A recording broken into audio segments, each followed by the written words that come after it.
우중충한 코로나 오미크론 이런 걸 다 이제 벗어던지고 아주 밝아졌습니다.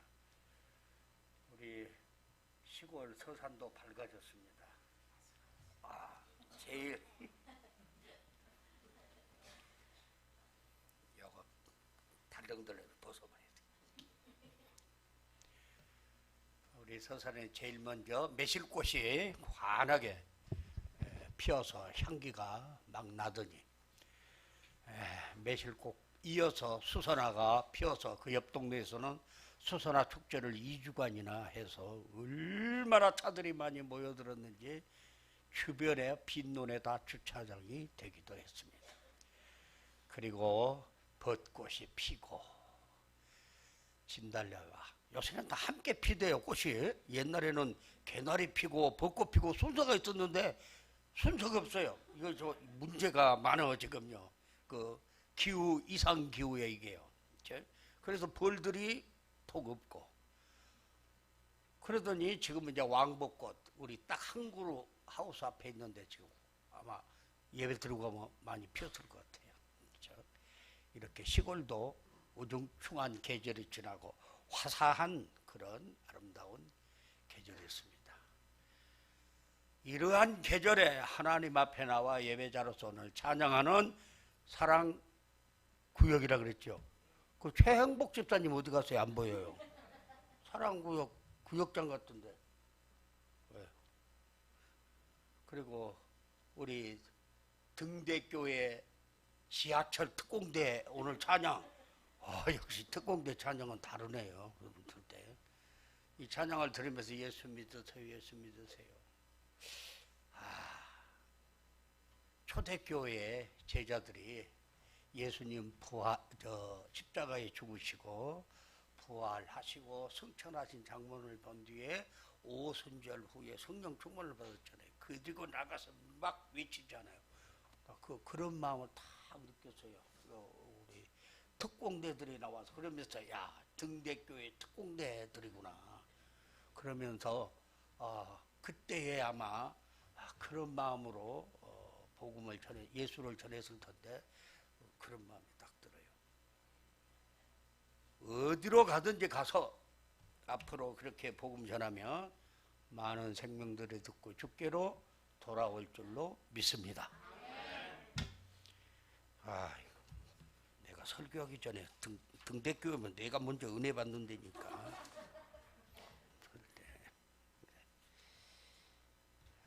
하나님 사랑은 내가 그래서 우리 김성재 강도사님한테 사랑은 은을 수학적인 부호로 이꼬르로 고쳐달라 그랬는데 컴퓨터가 잘 말을 안 들었나 봐요. 그래서 하나님 사랑 이꼬르 형제 사랑 이웃 사랑 그래서 그런 제목을 제가 붙여봤습니다. 우리가 형제를 사랑해야 하는 것은 하나님이 먼저 죄인인 우리를 사랑하셨기 때문이라고 사도 요한은 서신을 쓰고 있어요. 사도 요한은 본래 아주 성질이 막 급하고 불같고 그냥 누가 마음에 안 들면 그냥 확 작살을 막 이런 사람이었어요. 성질이요. 왜냐하면 예수님께서 어느 날 제자들과 함께 예루살렘으로 올라가는데 사마리아라는 동네를 통해서 올라가면 더 가까우니까 사마리아를 통행하려고 그러는데 이 사마리아 사람들이 나타나서 못 가. 예루살렘에 가는 사람은 우리 동네 통과 못해. 그리고 가로막는 거야. 그러니까는 그냥 야고보 사도 요한이 형제잖아요. 딱 나와서 뭐라고 한 줄 알아요? 누가복음 9장 이 구절을 내가 쓰라고 했는데 51절로 56절까지 보면은 그래요.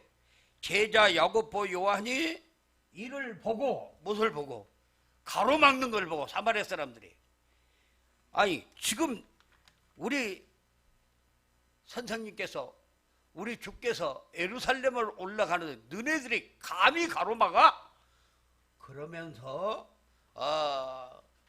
제자 야고보와 요한이 이를 보고 이르되 주여 우리가 불을 명하여 하늘로 붙어서 내려서 저들을 싹 멸하기를 원하시나이까? 저놈들 그냥 하늘에서 불이 내려서 싹 태워버리게 하십시다. 이렇게 제안을 한 거야. 예수께서 돌아보시며 꾸짖으셨어요. 무슨 소리냐? 주님은 사랑의 주님. 흠한 죄인들, 못된 죄인들, 얼마나 지금 우리 사회에 못된 죄인들이 많아요. 그냥 그 예쁜 애기들을 굶어 죽이는 애미가 있는가 하면은 큰 나서 키워서 다 성인 만들어 놓으니까는 지 부모를 때려 죽인 놈이 없나? 참 그런 놈들은 그냥 요한과 야고보처럼 하늘로 불이 내려서 그 자리에서 그냥 싹 태워서 죽여도 시원치 않은 놈들이 얼마나 많은 세상이에요. 그런데 근데 주님은 뭐라 그래요? 그렇게 말해. 무슨 소리냐? 그냥 사정없이 꾸짖으시고 함께 다른 길로 해서 가셨더라. 그래서 나중에 예수님께서 마가복음에서 제자들 12장에서 제자들을 선택할 때에 야고보와 요한을 가르쳐서 보아너게 그랬어요. 보아너게 헬라어로 보아너게라는 말은 우리의 아들들 얼마나 성질이 급하고 막 불의를 보면 못 참는데 너무 자식들은 그냥 어디 우리 선생님 예수님께 감히 막 불로 꼬실라 그랬는데 그냥 이런 사람이 사도 요한에 대해서 서신을 요한 1서, 2서, 3서 특별히 요한 1서를 보면 사랑을 그렇게 강조하는 거예요. 왜요? 십자가에 죽으신 예수를 목격하고 부활하신 주님을 보고 승천하신 주님을 보고 성령 충만이 임한 오순절 성령 이후에 변화야 새 사람이 되어서 사랑의 사도가 된 거예요. 이런 사람이요. 여러분들도 예수 믿고 조금 변화됐습니까? 많이 달라졌습니까? 윤민호 성도님 눈 크게 떠. 눈이 별로 안 크구만. 눈을 크게 뜨고 하나님 앞에 예배드려요. 그래서 바로 사랑의 사도가 된 거예요. 그렇죠? 예수가 아니면 그런 고약한 사람이 사랑의 사도가 되겠습니까? 우리는 예수를 믿고 이 사랑을 힘입은 우리들이에요. 하나님의 사랑. 정말로 하늘에서 불을 내려서 그냥 꼬실라 죽여도 시원치 않는 그런 못된 죄인들이었지만은 예수님께서 나를 대신하여 십자가에 죽으시고 나의 죄를 믿으니까 용서해 주마. 너는 의인이야 의롭다 인정해 주시고 너는 하나님의 자녀야 아들이야 딸이야 이렇게 인정해 주시고 이 사랑을 힘입어서 우리는 하나님의 거룩하고 복된 자녀가 되었어요. 기독교는 하나님이 먼저 죄인을 사랑하셨다는 데 붙어서 출발을 합니다. 그리고 오늘 본문 21절에 보면 이 계명은 주께 받았나니 말씀하지 않아요. 하나님을 사랑하는 것과 이웃을 사랑하라는 계명을 가리키고 있어요. 그렇죠? 마가복음 12장 28절로 31절 말씀을 한번 다 같이 소리내 읽읍시다. 시작. 서기관 중 한 사람이 그들이 변론하는 것을 듣고 예수께서 잘 대답하신 줄을 알고 나와 묻되 모든 계명 중에 첫째가 무엇이니까? 예수께서 대답하시되 첫째는 이것이니 이스라엘아 들으라 주 곧 우리 하나님은 유일한 주시라. 내 마음을 다하고 목숨을 다하고 뜻을 다하여 힘을 다하여 주 너희 하나님을 사랑하라신 것이요 둘째는 이것이니 내 이웃을 내 자신과 같이 사랑하신 것이라. 이보다 더 큰 계명이 없느니라. 그랬어요. 아멘. 주께서 우리에게 주신 모세를 통해서 우리에게 주신 10계명이 있죠. 10계명 중에서 1계명에서 4계명까지는 누구를 사랑하라는 거예요? 첫째 계명이라 그래요. 1계명에서 4계명까지는. 그 계명을 하나님을 사랑하라. 그렇게 준 계명이 1계명, 4계명까지예요. 그 다음에 5계명에서 10계명까지는 뭐예요? 이웃을 사랑하라. 이웃을 사랑하되 내 몸처럼 사랑하라. 얼마나 우리 몸 사랑해요. 눈이 뼈자라고 또 그리고 또 그리고 아무리 그래도 안 되니까 문신해버리고 그냥 막 더 예뻐져라고 막 얼굴에 뭐 뽀드럽게 났다고 막 그냥 이거 없어지라고. 나도 오일체 발라도 안 나서 이게 그대로 있지 지금. 또 바르고 또 바르고 또 그걸 빠졌나 또 얼마나 우리 자신을 사랑합니까 그냥 막. 예? 이렇게 내 자신처럼 이웃을 사랑하라. 예? 하나님을 첫째로 사랑하고 이웃을 사랑하되 내 몸처럼 사랑해라. 이것이 주님께서 우리에게 주신 계명이에요. 요한은 하나님을 사랑한다고 하면서 형제를 사랑치 않는 것은 오늘 20절에 보니까 거짓말이라 그렇게 말하고 있어요. 맨날 우리 하나님 사랑한다 그러죠. 하나님 눈에 안 보이니까 하나님 사랑한대. 근데 눈에 보이는 형제는 못 사랑한다. 어이 저거는 또 교회 나와 앉았네. 아이고 저놈은 안 나왔으면 좋겠는데 이렇게 또 예배드려. 우와 저것도 때가 되니까 밥 때가 되니까 이제서 중간에 들어왔네. 저거 밥 얻어 먹으러. 아 이러면서 사랑을 못해요. 눈에 보이는 형제를 사랑치 않는 자가 눈에 보이지 않는 누구를 사랑할 수 없다 그랬어요. 하나님을 사랑할 수 없다. 옆에 앉은 형제를 사랑하지 못하면서 눈에 안 보이는 하나님 사랑합니다. 주여 사랑합니다. 말짱 거짓말쟁이다. 이렇게 성경은 기록하고 있어요. 등대교회는 거짓말쟁이가 별로 없는 것 같은데 거짓말쟁이 손 좀 들어봐요. 없어요. 없는 줄로 믿습니다. 이 말씀을 실제 삶에 있어서 하나님 사랑하는 행위를 형제 사랑으로 증명해야 된다 그 말입니다. 하나님 사랑합니까? 하나님 사랑합니까? 예, 사랑합니다. 우리 동네가 맨날 술 먹고 그냥 욕을 하면서 똥오줌 벌벌 싸면서 그 골목에 누워있는 사람도 사랑합니까? 예, 사랑합니다. 다 사랑해도 그 사람은 다 사랑 못하겠는데요.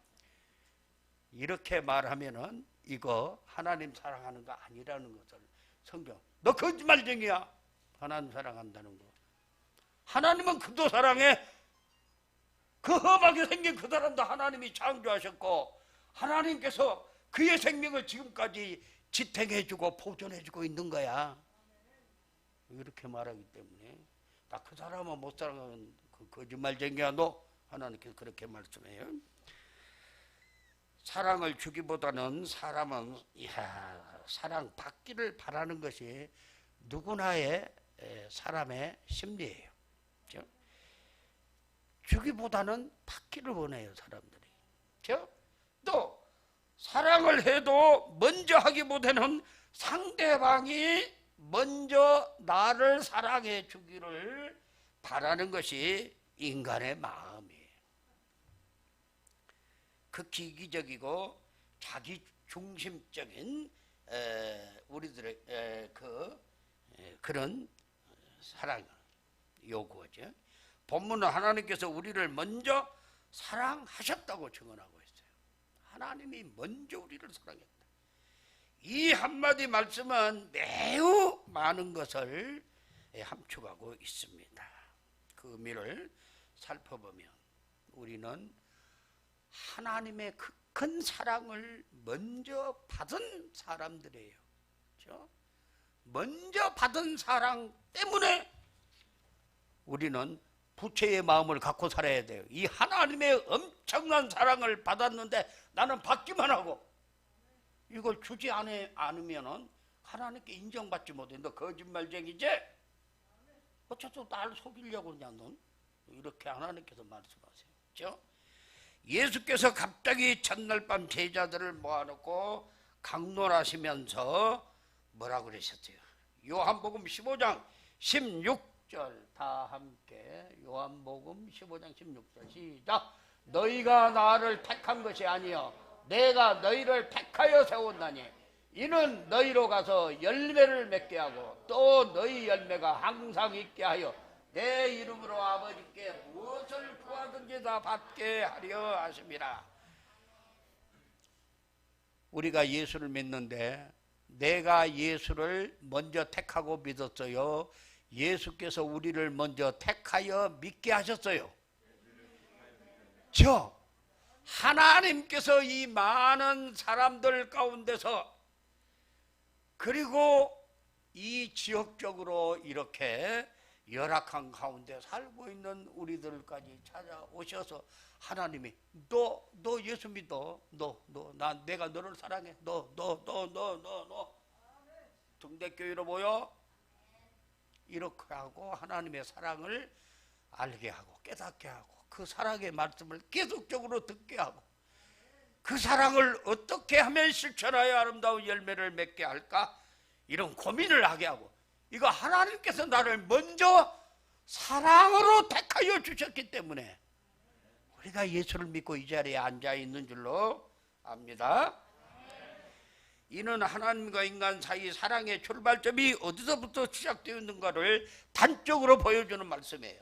먼저 하나님을 사랑해야 했던 쪽은 하나님으로부터서 우리는 지음받은 인간이잖아요. 살기에 조금도 부족함이 없는 이 세상을 선물로 받은 인간 쪽이란 말이에요. 제가 아름다운 세상을 창조하여 에덴 동산을 주셨잖아요. 인간을 창조된 남자와 여자를 창조하시고 그들이 행복하게 살 수 있는 조금도 부족함이 없는 그 행복한 낙원 에덴 동산을 우리에게 지어주시고 이걸 다스리면서 이 안에서 내 말을 잘 순종하여 살아라. 하나님께서 그렇게 주셨죠. 창세기 1장 26절로 30절까지 보면 그 내용이지 않아요. 하나님이 인간을 남녀로 창조하시고 아름다운 세상 에덴 동산을 창설하시고 그것을 주시면서 맡겨주시고 그 안에서 생육하고 번성하라. 하나님이 주신 사랑을 만끽하면서 이 축복을 누리고 살아라. 이렇게 축복을 해주셨단 말이야. 그럼 어떻게 해야 할까요? 하나님을 사랑해야 할까요? 사랑하지 않아야 할까요? 물어본 사람이 바보죠, 그게요. 그러나 첫 아담으로부터 시작해서 인간들은 하나님께 어떻게 했어요? 하나님 말씀, 에덴 동산에도 하나님 법을 주셨죠. 선악과 법을 주셨어요. 얼마나 사시사철 풍성한 먹거리가 가득 찬 가운데 딱 한 나무, 이건 먹지 마라. 하나의 법이요. 그런데 어떻게 했어요? 인간들은 불복종했죠. 그렇죠? 하나님을 속이고 대적한 거야. 첫 아담이. 아담이라는 말은 사람이라는 뜻이야. 사람이라는 말이야. 첫 사람이 대적해서 하나님을. 창세기 3장 6절 읽어볼까요? 시작. 여자가 그 나무를 본적 먹음직도 하고 보암직도 하고 지혜롭게 할 만큼 탐스럽기도 한 나무인지라 여자가 그 열매를 따먹고 자기와 함께 있는 남편에게도 주매 그도 먹은지라. 참 여자들은 혼자 두면 안 되는데 아담이 하나님이 창조하신 만물 이름 지으러 나가서 열심으로 일하고 있어. 이건 소나무 그러면 소나무고 이건 참나무 너 호랑이 그러면 호랑이고 이렇게 열심히 일하러 갔는데 하마가 집에서 분덩거리고 있다가 괜히 그 선악과 밑에 가니까 쳐다보니까 먹음직도 하고 보암직도 하고 막 탐스럽기도 하고 그 유혹을 받은 거. 그러니까 그 틈을 사다리가 마귀가 뱀 속에 딱 들어가고 그 그 먹어라. 먹으면 하나님 된다. 안 죽는다. 이렇게 하니까 따먹고 전화 먹을 것이지. 애쓰고 일하고 들어온 남편까지 먹여갖고 둘 다 죽게 돼. 12절 시작. 아담이 이르되 하나님이 주셔서 나와 함께 하신 여자 그가 그 열매를 내게 주므로 내가 먹었나이다. 아이고 하나님 원망하는 거예요. 뭐더러 저 여자를 만들어갖고 나한테 줘갖고 저 여자가 처맞고 나를 또 먹으라고 그 먹으라고 내가 안 먹었습니까? 하나님 책임이잖아요. 뭐더러 저 여자를 만들어갖고 나한테 줘갖고 오늘 이런 사단이 벌어지게 합니까? 아 이렇게 원망하는 거예요 하나님을. 하여튼 인간들이 그래요. 생명과 행복한 삶의 공간을 거저받은 피조물로서 조물주에게 사랑 대신 하나님을 미워하게 된 거죠. 인간이 하나님을 사랑해야 되는데 감사 대신 불평하는 거예요. 막 처음에는 아담이 뭐야 그냥 하와 만들어다가 주니까 내 살 중에 살이로다 막 너무너무 좋아갖고 막 환장해갖고는 말이에요. 그래 놓고는 지금 이런 일이 생기니까 뭐더러 저 여자를 내게 줘갖고 이렇게 하나님을 대하여 불평을 하고 있는 거예요. 지금 하나님에 대해 불평하고 복종 대신 불복종으로 인간이 하나님 앞에 그 사랑을 되갚은 거예요. 얼마나 고약하고 나쁜 놈들이요. 그렇습니다. 죄가 들어가면 인간이 그래요. 그 사람이 그런 줄 몰랐네. 그 사람이 그런 나쁜 놈이었어? 그 고약한 일을 그 사람이 했던 나 믿기지 않네. 죄가 들어가고 사단이 들어가서 우리를 죄로 이끌면 이런 게 되는 거예요. 그래서 우리 인간은 영원한 심판과 죽음의 지경에 놓은 인간을 어떻게 해서 하나님은 이 못된 인간들 싹 지옥에 몰아넣어서 뗄까면 하나 써버리죠. 그리고 몰아넣어 버렸습니까? 아니죠. 하나님께서는 증오 대신 그래도 사랑을 베푸신 거예요. 심판 대신 긍휼을 베풀어 주셨어요. 누가복음 15장 11절로 32절에 우리가 잘 아는 잃어버린 아들의 비유, 일명 탕자의 비유라 그러잖아요. 그렇죠? 아들을 자기 몫을 챙겨달라고 할 때 아버지가 말리잖아요. 그러지 마라, 그러지 마라. 내 몫으로 정해준 건 내 몫 아니냐. 이걸 갖고 왜 내 품을 떠나려고 하느냐.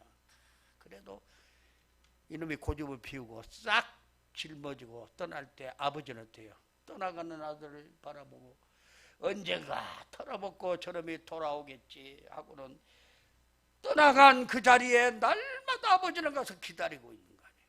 마침내 어느 날 수년의 세월이 흘러서 알거지가 되어 고개도 들지 못하고 신발도 신지 못하고 옷도 제대로 입지 못한 한 거지가 고개를 떨구고 들어오잖아요. 그것이 자기 아들이었대. 보통 아버지 같은 야 이 미친놈아 동네 창피해서 못 살겠네 이 새끼 때문에 뭔 낯짝을 들고 여기를 들어오냐. 차라리 가 죽어버려라. 나 같아도 그랬을 것 같아요. 근데 뭐라 그래요? 아들이 멀리서 힘없이 고개 들지 못한 걸 쫓아가서 안고 입을 맞추고 잘 왔다 언젠가 이렇게 돌아올 줄 알았다. 그를 영접하고 맞아들이고 나는 감히 아버지 아들이라고 할 수 없습니다. 나는 눈물을 흘리면서 그럴 때 아니다 살아 돌아온 것만 또 너무 고맙다 좋다 하면서 집으로 데려다가 목욕을 시키고 새 옷을 입히고 신발을 신기고 가락지를 끼우고 종들을 향하여 송아지를 잡아라 동네 사람을 불러 잔치하자 내 아들이 죽었다가 살아왔다 하면서 그를 영접해드리. 이것이 하나님의 사랑이란 말이에요. 이게 탕자보다 더 고약한 짓을 하고 어쩌면 우리는 이 동네로 들어왔는지도 모르잖아요. 나도 험한 청량리에 살았어. 청량리 달동네 가보니까 참 가난한 사람들, 대한민국 가난한 저 경상북도 산골에 사는 사람들, 충청북도 산골에 사는 사람들, 강원도 산골에 사람들이 옛날에 중앙선을 타고 청량리가 종점이야. 거기 내려가고 갈 데가 없는 불쌍한 사람들, 뭐 여러 번 얘기했겠지만, 저녁 때 교회를 개척해갖고 저녁 때 있으면은 한 손에 새끼줄에 연탄 한 장, 한 손은 비로 부대 쫑기에 쌀 요만큼 사갖고 들고 올라간 사람이 한두 사람이 아니야. 이 동네 그런 사람 없죠. 지금 연탄 한 장 들고 쌀 한 주먹 들고 집에 들어간 사람이 있어요, 없어요? 대한민국이 부자가 돼서 지금은 그런 사람 하나도 없도록, 그런 절대 빈곤, 굶어 죽을 사람 없도록 국가가 책임져줘서 그래요. 여러분들은 감사해야 돼요, 정말로. 내가 청년단 개척할 때 이런 사람들을 수년 동안 내가 보았어요. 가보면은 딱 문 열고 거적대기 열고 들어가면 화장실, 그 다음에 거적대기 들어가면 부엌, 그리고 방이에요. 그래도 사는 거 사람들.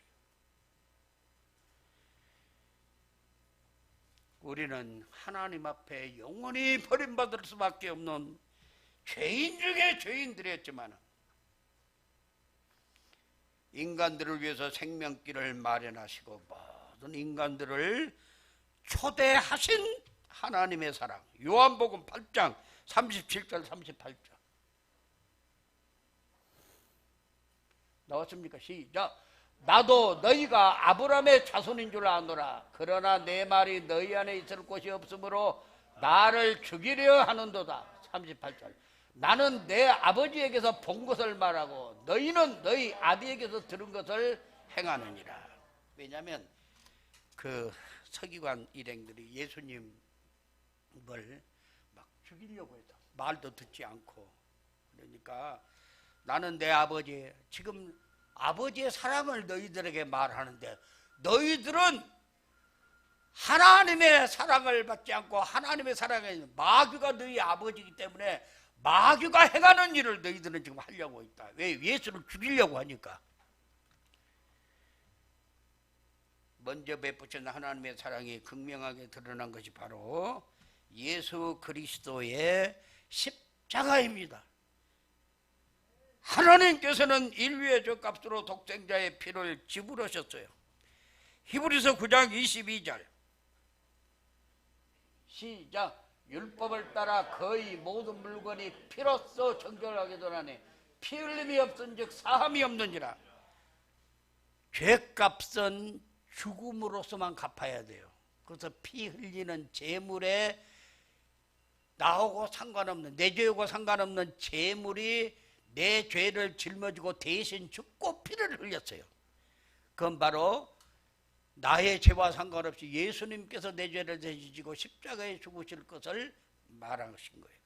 베드로전서 1장 18절로 19절 시작. 너희가 알거니와 너희 조상이 물려주는 헛된 행실에서 대속함을 받은 것은 은이나 금같이 없어질 것으로 된 것이 아니요 오직 흠없고 점없는 어린 양 같은 그리스도의 보배로 필요한 것이니라. 예수 십자가의 보혈을 말씀하고 있어요. 예수님의 피 흘려 죽으신 그 값으로 우리는 죄 용서를 받고 우리가 하나님의 그 사랑을 받는 자녀가 된 겁니다. 사람들은 소중한 선물로 이웃사랑의 정도를 나타내요. 그와 같이 하나님도 하나밖에 없는 아들을 우리에게 주심으로 우리를 향한 당신의 사랑을 확증하신 것입니다. 창세기 22장 12절 우리 한 절 읽어봅시다. 시작.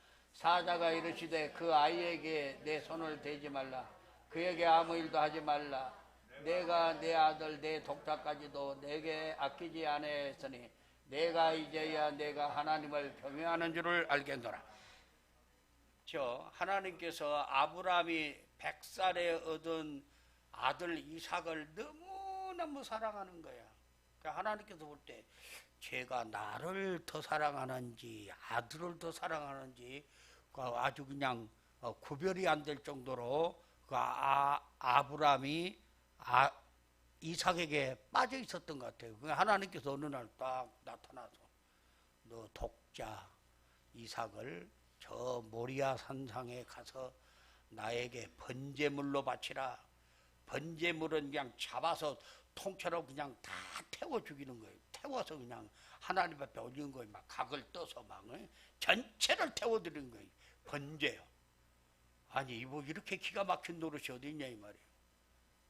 여러분들 그렇게 하겠어요?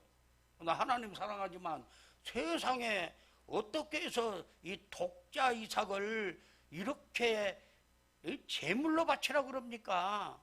이거 해도 너무한 거 아닙니까? 난 다 해도 그거 못하겠네요. 나를 차라리 죽이세요. 아마 나는 그랬을 것 같아 내가. 그죠? 그런데 이삭은 어떻게 해요? 아브라함은 이삭을 밤에 그런 하나님의 계시를 받고 아침 일찍이 엄마 사라한테도 얘기 않고 종들에게 너 나무 좀 쳐. 불과 칼은 자기가 갖고 이삭 같이 가자. 출발한 거예요. 그것도 며칠 3일길을 갔다 3일길. 나는 한 30분 가다가 에이 못 가겠다. 이러고 돌아왔겠는데 3일길을 가면서도 멀리 모래산을 바라보는 거야. 산 밑에까지 왔어. 그러니까 뭐라 그래요? 이삭 네가 나무 칠 만하니까 네가 나무 쳐. 종들 따라오면은 그 젊은 주인을 잡아 죽이려면 가만히 있겠어요. 종들이 막 이야 미쳤어요 노망했어요 막 하고 막 그냥 끌어안칠 거예요. 너희들 여기 있어라. 여기 있고 이삭 너 나무 쳐. 칼 오고 불 오고 둘이 가다가 대화를 합니다. 아버지 재물을 바치려면 나무도 있고 불도 있고 칼도 있는데 재물 어린 양 어디 있습니까? 나 같으면 거기까지 참고 하다 야 더 이상 못 가겠다. 그러고 나 같으면 돌아왔을 거예요. 아브라함 뭐라 그래요? 하나님께서 준비하실 거야. 그래서 마침내 히브리서 11장에는 그래. 아브라함은 이삭을 바칠 때 죽은 자 가운데서 도로받은 것이라. 하나님께서 그를 죽일지라도 다시 살려주셔서 이삭에게 약속된 그 약속을 하나님께서는 행하실 것이다. 그런 믿음으로 정말로 우리의 믿음의 조상 아브라함은 이런 믿음을 가졌는데 아브라함을 믿음의 조상이라고 믿으면서 우리는 개뿔도 믿음이 없어갖고 조금 그냥 삐쩍하고 자빠지고 그냥 넘어지고 원망하고 그냥 목자가 어쩌고 막 그 암게 그놈 또 집사냐 막 이러고 그러면 안 되죠. 하나님 앞에 이렇게 해요. 마태복음 13장 44절 46절로 나오던 게 읽어봅시다. 시작. 천국은 마치 밭에 감추인 보화 같으니 사람 이를 발견 후 숨겨두고 기뻐하며 돌아가서 자기의 소유를 다 팔아 그 밭을 샀느니라. 또 천국은 마치 좋은 진주를 구하는 장사와 같으니 극히 값진 진주 하나를 발견해 가서 자기의 소유를 다 팔아 진주를 사느니라. 그렇습니다. 하나님의 사랑이 있는 천국을 우리가 소유하려면 나의 가장 귀한 것을 버리고 그것을 소유할 줄 아는 사람이 되어야 한다는 것입니다. 이런 사람이 하나님의 사랑을 받을 자격이 있어요. 그와 같이 하나님도 하나밖에 없는 아들을 우리에게 주심으로 우리를 향한 당신의 사랑을 확증했다. 그랬죠. 하나님이 우리를 도대체 어떻게 사랑했냐? 이렇게 말할 수도 있죠. 로마서 5장 8절 시작. 우리가 아직 죄인 되었을 때 그리스도께서 우리를 위하여 죽으심으로 하나님께서 우리에 대한 자기의 사랑을 확증하셨느니라. 그러니까 우리가 무슨 착하고 의로운 사람이 되어서 하나님께서 아들을 주신 것이 아니라 아주 못된 죄인이었을 때에 당신의 독생자를 내주셔서 십자가에 죽겨 우리의 죄를 용서하기 위하여 이것이 하나님의 사랑의 확증이다. 그렇게 말씀하고 있습니다. 우리는 이런 사랑을 입고 하나님의 복된 자녀들이 되어 이 시간도 하나님 앞에 예배하는 예배자들이 되었다는 사실이에요. 감사하고 감격한 마음을 가져야 되지 않겠습니까? 하나님의 사랑 그래도 꼭 무슨 저 지적 장애자들처럼 아무것도 모르는 거죠.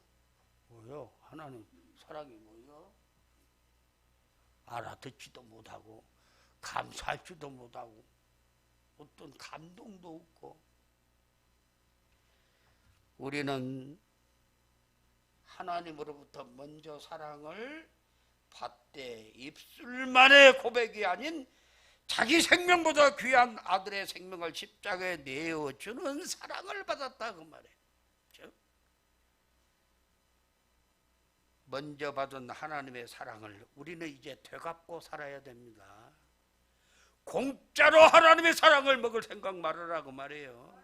이제 낳아주시고 길러준 부모님께 은혜를 갚는 것은 자식으로서 마땅한 의무요 도리지 않아요. 그 부모의 은혜를 모르는 놈을 이제 개만도 못한 놈이라고 막 그러잖아요. 오늘날 개만도 못한 인간들이 얼마나 많은지 몰라요. 청량리에 많아요. 그런데 그게 다 헐어버렸어 지금. 새 아파트 주려고 다. 청량리 못된 것들 다 나가버렸더만. 어우 발발에 그냥 다 쫓아내버리고 그냥 엄청 높은 아파트를 지어버렸어요. 그러나 우리는 하나님으로부터 그 이상의 은혜를 받는 자들이에요. 부모님은 우리에게 육체의 한시적인 생명을 주셨잖아요. 뭐 7, 80년, 90년, 100년 산다고 할지라도 한시적인 생명을 부모님을 통해서 주셨어요. 육신의 부모님. 그러나 하나님은 우리에게 영원한 생명을 주셨단 말이에요. 부모님은 우리를 해산의 고통을 통해 낳으셨지만 하나님은 자기 아들의 육체를 찢고 생명을 죽이는 그 고통의 과정을 통해서 우리에게 영원한 생명을 주신 거예요. 그렇죠? 그러므로 우리는 육신의 부모를 섬기는 이상으로 하나님을 더 잘 섬겨야 되잖아요. 육신의 부모를 잘 섬겨도 효녀, 효부, 효자라 그래서 참 옛날에는 상급도 주고 그러는데 요새는 그런 사람이 없는지 상급 주는 일도 없지만. 성경 신명기 6장 5절 다 함께 시작. 신명기 6장 5절 시작. 없어요? 예, 내가 읽을게요. 너는 마음을 다하고 그 다음에 성품을 다하고 힘을 다하여 내 여호와 하나님을 내 하나님 여호와를 사랑하라 그렇게 했어요. 이 말씀 보면 마음과 성품과 힘을 다하여 하나님을 사랑했던 바울과 스데반, 베드로를 비롯 12 제자들의 전생의 마지막 남은 목숨을 바침으로써 하나님을 향한 그 사랑을 확증했잖아요. 그렇죠? 자기 생명을 내가 하나님 사랑을 받고 이렇게 하나님 앞에 서 있으니 이제는 내 생명을 바쳐서 이 복음을 전하다가 나는 가겠다. 그런 사람들이 바로 초대교회 이런 사람들이고 지금도 오늘날 복음의 전선에 서서 혹은 선교지에서 이렇게 행한 사람들이 얼마나 많이 있습니까? 형제는 보이지 않는 하나님의 형상이에요. 본문이 증언하는 바 형제에 대한 사랑은 하나님에 대한 참 사랑의 증거입니다. 우리가 사랑해야 할 하나님이 형상을 가지고 우리 가운데 거하신 적은 없어요. 뭐 하나님이 좀 저렇게 뭐 시험이 나가고 내가 하나님이다 나 섬겨라. 그럼 얼마나 쉽겠어요. 하나님 사랑하고 섬기기가. 절대로 하나님은 그런 형상으로 안 나타나요. 그렇죠? 그러면 어떻게 하나님을 사랑할 수 있는가에 대한 해답으로 성경은 약하고 어려움 가운데 처한 형제와 곧 보이지 아니하시는 하나님이라고 증언해요. 마태복음 25장 40절 시작. 임금이 대답하여 이르시되 내가 진실로 너에게 이르노니 너희가 여기 내 형제 중에 지극히 작은 자 하나에게 한 것이 곧 내게 한 것이니라. 그렇죠. 마지막 날에 예수님께서 성도들을 양과 염소로, 목자가 양과 염소로 구분해 놓고, 저 오른쪽에 있는 사람들이 그러죠. 내가 줄였을 때 먹을 걸 주었고, 내가 벗을 때 입을 것을 주었고, 내가 병들었을 때에 돌봐 주었고, 내가 옥에 갇혔을 때 찾아와 주었고, 막 칭찬을 하니까, 주님 우리가 언제 그렇게 했습니까? 한 적 없는데요. 부담스러웠던 거예요. 그러니까 아니다. 지극히 작은 형제 하나에게 행한 것이 곧 나에게 한 것입니다. 가장 연약하고 가장 힘들고 어려운 처지에 처한 그 사람 가운데 주님이 함께했다. 하나님이 함께하고 있다는 거예요. 저 왼편에 있는 자들 보고 똑같은 말 하잖아요. 그러니까 깜짝 우리가 언제 안 돌봤습니까? 언제 주님이 배고픈데 찾아왔습니까? 저를 언제 주님의 옥에 갇혔습니까? 병들었습니까? 병자 고쳐준 건 봤는데. 그러니까 지극히 작은 자 하나에게 한 것이 안 한 것이 내게 안 한 것이다. 그렇게 말씀하고 그렇습니다. 주님은 바로 가장 약한 자, 내가 돌봐야 되고 내가 먹여줘야 되고 내가 입혀줘야 되고 비실비실 일어나지 못한 그를 내가 붙들고 병원에 가야 되고 이런 사람에게 행한 것이 곧 나에게 한 것이다. 우리 하나님께서는 그 일을 잘하는 우리 김양호 목사를 이곳에 보내서 여러분들이 일으켜 세워서 하나님이 네가 나를 정말 사랑하는구나, 네가 정말 나를 사랑하는구나.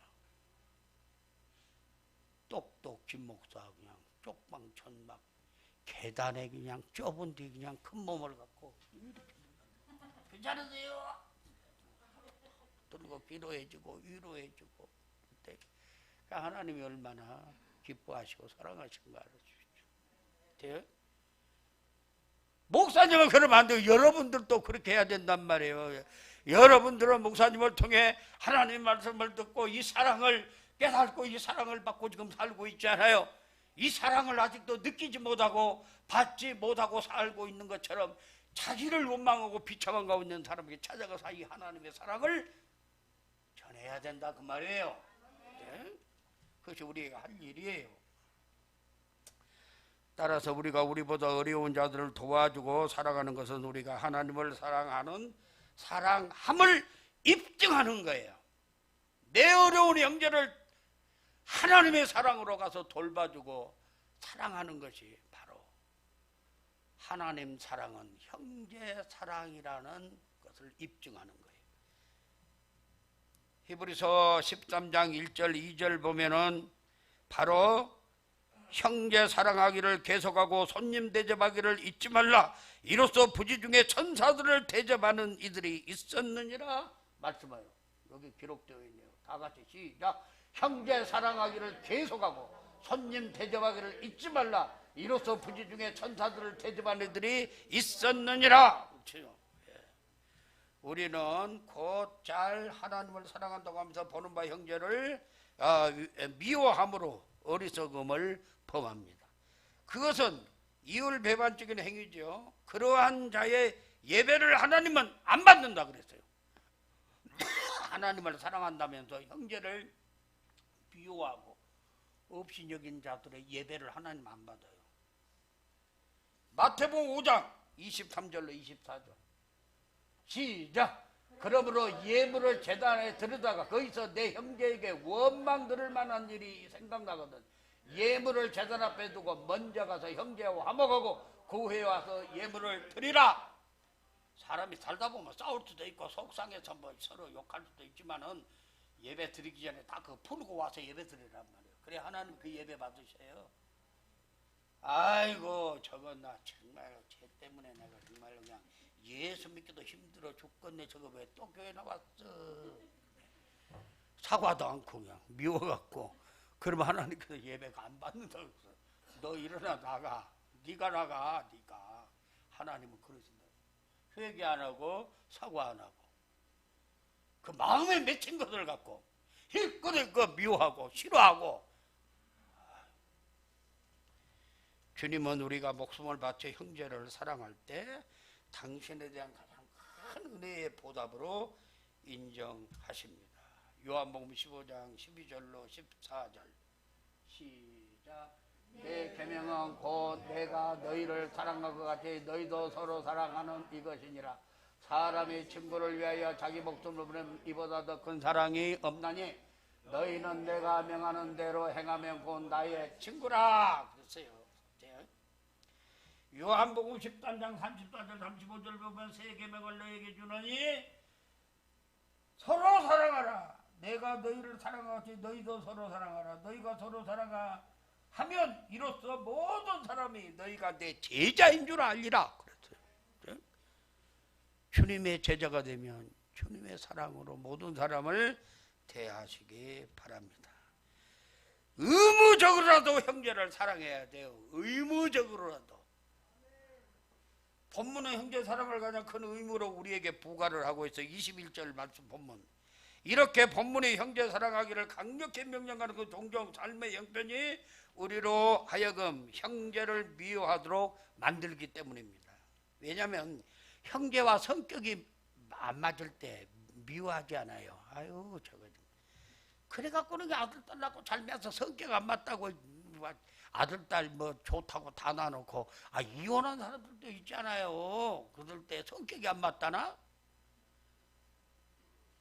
아내에 안 맞는 성격 십자가를 짊어지고 주님을 따라가야지. 에이씨 내 동댕이 차버리고 혼자 가도 주님이 받아줄 것 같아?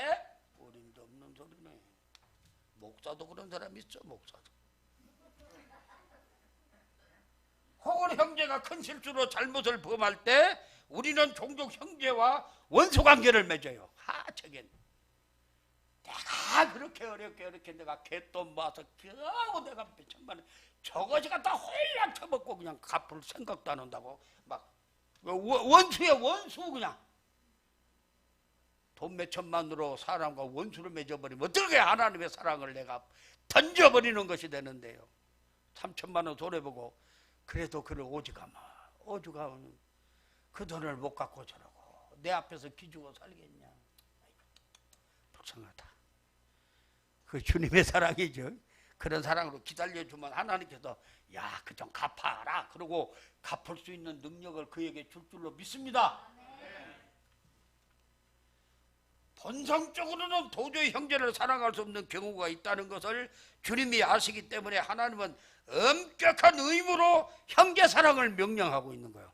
야, 너 본성적으로 네가 할 수 없으면 너는 의무감을 갖고라도 해라 말이야. 이를 악물고라도 형제를 사랑해봐라. 그거예요. 자율적으로 형제를 사랑하는 것이 성도의 가장 바람직한 모습이지만 경우에 따라서는 의무감에 의해서 억지로도 해야 할 만큼 형제 사랑은 중요한 것이라는 거예요. 형제 사랑 이꼬로 하나님 사랑, 하나님 사랑 이꼬로 형제 사랑이란 말이에요. 본성적인 힘으로 형제를 미워하는 마음을 다스릴 수 없을 때 하나님의 법으로 복종시켜서라도 자발적 사랑을 해야 하기 때문에 이렇게 강조하고 있는 거예요. 형제를 사랑한다는 것은 불신 이웃과 그 이웃들이 사는 사회에 대해서 큰 관심을 갖고 사랑을 실천해 간다는 것을 의미하고 있어요. 얼른 끝날라 그러면 이렇게 길어지고 말이에요. 소위 신실한 성도라 말하는 자들 가운데는 세상 사람과의 교제를 단절하고 사는 자기들만의 신앙생활을 구축하는 자들이 있어요. 중세시대에는 수도원 생활, 지금도 어떤 그 기독교 계통의 교단 가운데는 그 수도원 생활하는 사람들이 있어요. 세속과 단절하고 자기들끼리 모여서 공동체 생활해요. 그리고 또 중세시대에는 기둥성자가 있었어요. 기둥성자. 전봇대 높은 꼭대기에서 혼자 살아.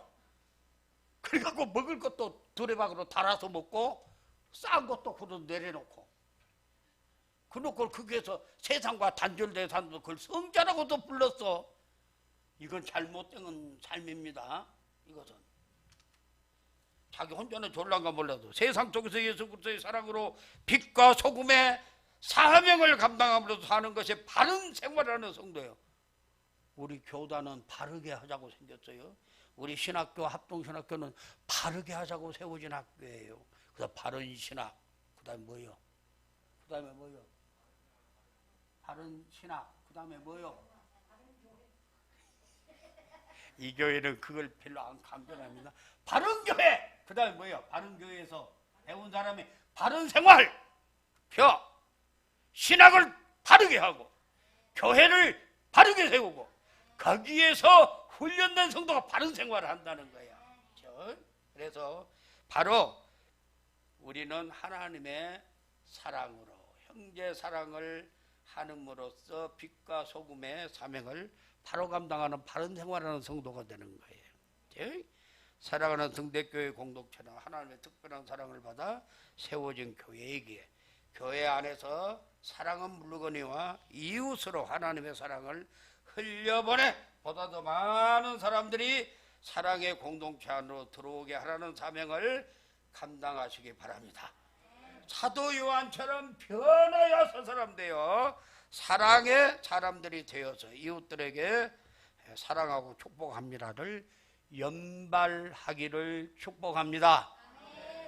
우리 옆에 주위에 형제들에게 손을 내밀고 사랑하고 축복합니다. 시작! 사랑하고 축복합니다. 윤민옥 성도님 사랑하고 축복합니다. 늘 우리 이웃들이 다 그러세요. 사랑하고 축복합니다. 사랑하고 축복합니다. 늘 기도하고 그렇게 사랑을 전하면 하나님께서 야 네가 나를 사랑하는구나. 네가 나를 사랑하는구나. 고맙다. 내가 너를 더 사랑하마.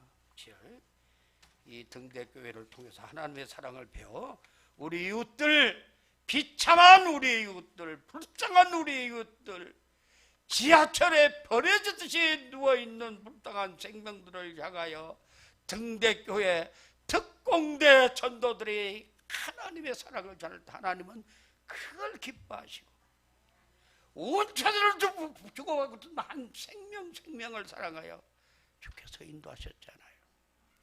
이 사랑으로 승리하는 그리스도인의 삶을 살고 등대교회가 놀랍도록 전진하고 부흥하는 교회가 되기를 주의 이름으로 축복합니다. 시간이 많이 가서 통성으로 기도를 못 하겠어요. 내가 기도하겠습니다. 사랑의 아버지 감사합니다. 오늘도 우리는 하나님의 사랑은 형제 사랑이라는 말씀의 제목으로 주의 말씀을 들었습니다. 우리는 먼저 하나님의 사랑을 받은 자들입니다. 이 사랑을 우리는 이제는 되갚아야 합니다. 하나님의 형제는 하나님 사랑의 형상입니다. 우리는 형제 사랑이고 하나님 사랑입니다. 아버지 하나님, 우리는 이것을 잘 못하기 때문에 의무감을 갖고라도 형제 사랑하라고 이렇게 말씀하고 있습니다.